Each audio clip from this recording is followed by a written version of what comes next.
Bonjour, bienvenue dans l'émission Fort en Christ avec Adore Dieu.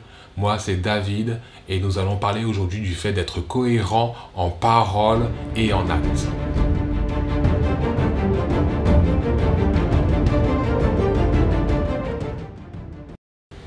La prière que je fais régulièrement à Dieu en ce moment, c'est Seigneur, aide-moi à être cohérent dans mes paroles et dans mes actes. Faites que je ne sois pas celui qui conseille quelqu'un par rapport à telle ou telle chose, ou que je dise à quelqu'un ne fais pas ci ou ne fais pas ça, alors que moi-même je suis en plein dedans. Seigneur, faites que je sois quelqu'un de vrai. Et la question que j'aurais aimé te poser, c'est est-ce que tes paroles correspondent à tes actes? Qui es-tu vraiment? Est-ce que tu es dans les faux semblants? Est-ce que tu veux paraître le plus spirituel? Est-ce que tu veux être celui qui est au-dessus des autres, qui donne des conseils à tout le monde, alors que toi-même, dans ta propre vie, ça ne va pas? J'aurais aimé te parler d'un passage qui est dans Matthieu 7, versets 3 à 5. Et c'est Jésus qui parle et qui dit: pourquoi vois-tu la paille qui est dans l'œil de ton frère et ne remarques-tu pas la poutre qui est dans ton œil? Ou comment peux-tu dire à ton frère: laisse-moi enlever la paille de ton œil, alors que toi, tu as une poutre dans le tien? Hypocrite! Enlève d'abord la poutre de ton œil et alors tu verras clair pour retirer la paille de l'œil de ton frère. Et là, en fait, quand j'étudie ça, c'est un enseignement radical. Il nous enseigne à regarder à nous-mêmes avant de regarder chez les autres. Parce que si on regarde à nous-mêmes et qu'il y a des choses qui sont bien plus énormes dans notre vie, on ne peut pas en fait aider les autres. Il nous enseigne justement à déjà retirer ce qu'il y a de plus gros en nous, tous les défauts au niveau de notre personnalité, tous les défauts au niveau de nos péchés, avant de vouloir dire aux autres ne fais pas ceci, ne fais pas cela. Et ça, c'est une pédagogie vraiment extrême de la part de notre Seigneur, de nous apprendre justement à regarder à nous-mêmes et de lui demander de nous aider à voir en fait ce qui n'est pas bon chez nous. Et en fait, Dieu ne nous demande jamais quelque chose que lui-même il ne fait pas. Et on peut le voir dans le passage de 1 Pierre 1, versets 14 à 16.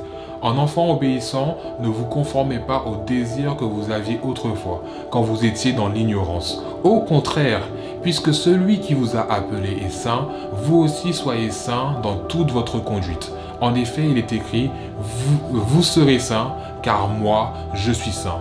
Le Seigneur nous demande toujours d'être ce que lui, il est. Le Seigneur ne nous demande jamais de faire quelque chose que lui-même, il n'est pas. Voilà pourquoi il nous demande d'être amour, d'aimer son prochain, de l'aimer lui, de pardonner, de sacrifier sa vie pour les autres, pour nos amis, et de même aimer nos ennemis. Parce que lui-même, il l'a fait. Dieu ne nous demande jamais de faire quelque chose que lui-même ne fait pas. Et ça, en fait, ça doit être justement notre but, ce vers quoi on court constamment. Ce texte est pris de Lévitique, chapitre 11, 45, qui dit en effet, je suis l'Éternel qui vous ai fait sortir d'Égypte pour être votre Dieu. Et vous serez saints car je suis saint.